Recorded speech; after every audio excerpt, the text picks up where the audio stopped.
Assalamualaikum warahmatullahi wabarakatuh. Innal hamdalillah nahmaduhu wa nasta'inuhu wa nastaghfiruh wa na'udzu billahi min shururi anfusina wa min sayyiati a'malina may yahdihillahu fala mudilla lahu wa may yudlilhu fala hadiya lahu. Asyhadu an la ilaha illallah wahdahu la syarika lahu wa asyhadu anna Muhammadan 'abduhu wa rasuluh la nabiyya wa la rasula ba'da amma ba'd.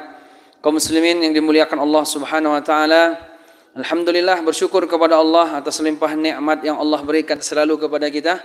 Nikmat kesehatan, nikmat harta, nikmat lapang, nikmat umur. Mudah-mudahan nikmat-nikmat ini tidak menjadi beban kepada kita di hari kiamat, karena akan ditanya oleh Allah, tapi menjadi yang membantu kita untuk dimasukkan ke surga Allah Subhanahu wa taala. Amin ya rabbal alamin.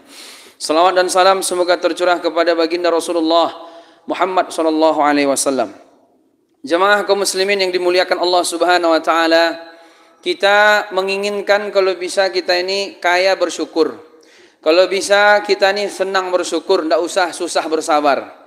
Meskipun kadang orang kalau dikasih kesusahan, orang kalau dia sabar lebih bisa daripada bersyukur. Namun kaum muslimin, jiwa kita ini suka yang senang-senang. Kalau bisa taat kepada Allah, kenapa harus susah? Namun kaum muslimin yang dimuliakan Allah Subhanahu wa taala, kesenangan itu kadang banyak membuat orang lupa kepada Allah. Makanya Nabi SAW menyebutkan, mal faqru an akhsha alaikum, walakin akhsha an tubsata alaikumud dunya kama busitat ala man kana qablakum fatuhlikukum kama ahlakathum. Kata Nabi, bukanlah kemiskinan yang aku takut menimpa kalian. Kata para ulama, kenapa demikian? Bahkan dalam hadis lain Nabi pernah menyebutkan, ahyini miskinan. Ya Allah, hidupkan aku miskin bersama orang-orang miskin. Kenapa demikian? Karena orang kalau dia miskin, kalau dia orang dia sederhana, dia lebih dekat kepada kebenaran dan dia lebih mudah untuk tunduk kepada Allah daripada orang-orang kaya yang angkuh kepada Allah. Sebagaimana Qarun dulunya bertakwa kepada Allah, dia kufur setelah Allah berikan kemewahan kepada dirinya. Tapi jangan dipahami, oh kalau begitu Ustaz, tidak usahlah kita kaya-kaya, miskin aja kita semua. Tidak begitu. Justru Islam menyuruh kita untuk kaya. Tapi yang perhatikan adalah hati kita. Kaya yang paling inti terletak pada kaya pada hati. Tapi kalau kita kaya pada harta, itu berarti bonus. Namun, kaum muslimin, bukan berarti kita berhenti untuk kaya. Kalau bisa kita kaya, karena kita butuh dana untuk dakwah. Karena kita butuh dana untuk mempersiapkan kaum muslimin sekolah ke Timur Tengah untuk mengajarkan kaumnya ketika mereka pulang. Maka kaum muslimin yang dimuliakan Allah, tapi yang dimaksud di sini adalah Nabi ingin mengingatkan, bukan kemiskinan yang aku takut menimpa kalian, tapi yang aku takutkan adalah dibukakan dunia kepada kalian. Akhirnya hancur kalian sebagaimana orang zaman dulu Bani Israel Allah hancurkan. Akhirnya kita ikut hancur sebagaimana mereka. Kaum muslimin yang dimuliakan Allah, periode kita hari ini adalah periode di mana Allah buka kelapangan kepada kita. Kalau dulu orang punya mobil, itu cuman orang-orang yang kita bilang itu menengah ke atas. Sekarang orang punya mobil, menengah ke bawah pun sudah punya mobil. Kemewahan Allah bukakan kepada kita hari ini. Termasuk informasi, salah satunya HP.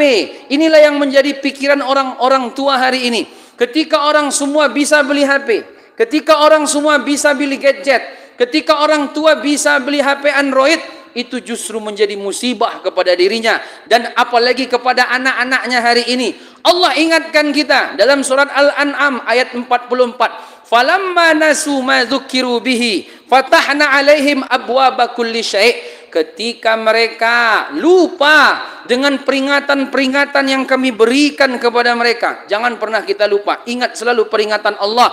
Tapi kalau lupa, Allah katakan, falamma nasu ma dzukiru bihi fatahna alaihim abwaaba kulli syai'. Ketika mereka melupakan peringatan-peringatan kami, maka kami akan buka kemewahan kepada mereka. Ini kemewahan Allah buka kepada kita kaum muslimin. Dulu susah orang cari makan. Sekarang tidak susah lagi lah cari makan. Paling agak susah itu mungkin beli mobil orang mungkin. Itu pun mobil sudah banyak yang punya. Dan itu tanda-tanda kiamat.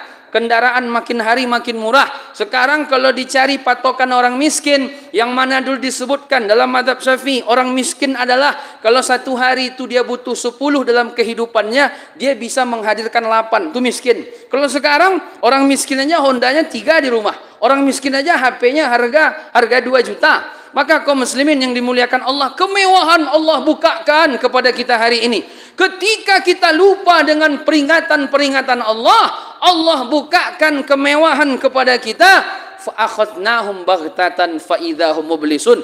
Habis itu langsung kami azab mereka. Ketika itu mereka diam berputus asa. Maka kaum muslimin, salah satu kemewahan yang Allah berikan kepada kita hari ini alat komunikasi HP. Inilah yang merusak anak-anak kita hari ini, kaum muslimin yang dimuliakan Allah. Ini juga sudah diingatkan Nabi jauh-jauh hari, 14 abad yang lalu, dalam kitab Nihayatul Alam, kitab karangan Dr. Muhammad Al-Arifi, poin ke-8, tanda kiamat kecil. Tanda kiamat dibagi 2, kiamat besar ada 10. Nabi Isa turun, Dajjal muncul, Ya'jud dan Ma'jud keluar. Kemudian matahari tenggelam dari barat, terbit dari barat. 10 itu belum ada yang terjadi. Tapi kalau tanda kiamat kecil, disimpulkan beliau dalam kitab itu Nihayatul Alam 131. Yang sudah terjadi dalam kitab itu kita baca 84. Poin nomor 8 adalah yaitu munculnya kanal-kanal satelit. Sebagaimana dalam hadis Nabi, dalam riwayat Ibnu Abi Syaibah, hadis sahih. Apa kata Nabi SAW? La yushikanna ayusabba alaikum asyarru minas sama hatta yablughu al-fayafi. Qalu ya Rasulullah wa ma al-fayafi? Qala al-ardul qafar. Kata Nabi, hampir-hampir keburukan dari langit menimpa kalian. Orang Arab kalau menyebut atas mesti kalimatnya sama, langit. Kalau kita kan langit memang yang begitu-begitu. Mereka asal di atas itu mereka mesti sebut langit dia. Hampir saja yang dari atas, atau kalau kita terjemahan kita, hampir saja keburukan dari langit menimpa kalian. Ketika itu sampai menimpa Al-Fayafi. Para sahabat, salah satu sahabat bertanya, "Wa ma Al-Fayafi ya Rasulullah?" Apa itu Al-Fayafi? Sampai segitunya Al-Fayafi pun dapat jatah. Apa itu Al-Fayafi? Kata Nabi, al-ardul qafar, yaitu tanah lapang yang tandus, padang pasir yang tandus. Jadi kaum muslimin, ini hadis sudah disampaikan Nabi 14 abad yang lalu. Sehingga para ulama mengatakan, inilah bahwa di atas, di angkasa sekarang ada lebih dari 13.000 satelit. Itu memancar ke rumah-rumah kita, memancar ke sekolah anak-anak kita, memancar ke HP-HP mereka, ke TV-TV kita, ke berbagai macam media kita. Itu keburukannya banyak, kebaikan juga ada. Keburukan-keburukan itu yang Nabi sudah sampaikan 14 abad yang lalu. Sampai Al-Fayafi, yaitu diceritakan dalam kitab itu kami baca, dibuat satu ilustrasi gambar, yaitu sampai di padang pasir yang orang tidak ada tinggal. Akhirnya orang buat kemah di situ. Di situ pun ada juga parabola. Masuk begitu hari ini. Sebagaimana kita perhatikan masuk ke anak-anak kita. HP-HP yang dia pegang hari ini rusak. Anak-anak rusak karena HP. Maka kaum muslimin yang dimuliakan, ini fitnah kepada kita. Dalam hadis lain Nabi juga sudah menyebutkan, badiru bil a'mali fitanan kaqitalil muslim yusbihu ar-rajulu mu'minan wa yumsi kafiran wa yumsi mu'minan wa yusbihu kafiran yabi'u dinahu bi'aradin minad dunya. Kata Nabi, bersegeralah kalian beramal sebelum datang fitnah. Fitnah itu artinya penghalang taat kepada Allah, yang mana fitnah itu bagaikan potongan-potongan malam yang gelap gulita. Paginya orang beriman, sorenya kafir. Sorenya beriman, paginya kafir. Kenapa? Yabi'u dinahu bi'aradin minad dunya. Dia jual agamanya karena dunia. Intinya banyak fitnah di akhir zaman. Salah satunya fitnah alat komunikasi hari ini. Maka kaum muslimin yang dimuliakan Allah, Allah mengingatkan kepada orang tua, wala tu'tus sufaha amwalakum. Jangan berikan orang yang belum cukup umur harta kalian kepada mereka. Anak-anak SD itu belum cukup umur. Jangan kasih harta kalau memang belum cukup umur. Allah jelaskan dalam surat An-Nisa ayat 5, surat 4 ayat 5. Maka kaum muslimin yang dimuliakan, ahli-ahli, pakar-pakar parenting pendidikan Islam, mereka menyimpulkan untuk HP 2 tahun ke bawah tidak boleh lihat HP, tidak boleh megang HP. no gadget istilahnya. Jadi anak kalau umur 2 tahun ke bawah itu tidak boleh megang HP, tidak boleh lihat HP, tidak boleh nonton. Tidak boleh. Karena umur segitu tuh dia baru mengenal-kenal sekali. Jangan kasih. Kalau ada bapak ibu anaknya, cucunya baru umur 1,5 tahun dikasih HP, berarti merusak itu. 2 tahun ke bawah jangan kasih HP.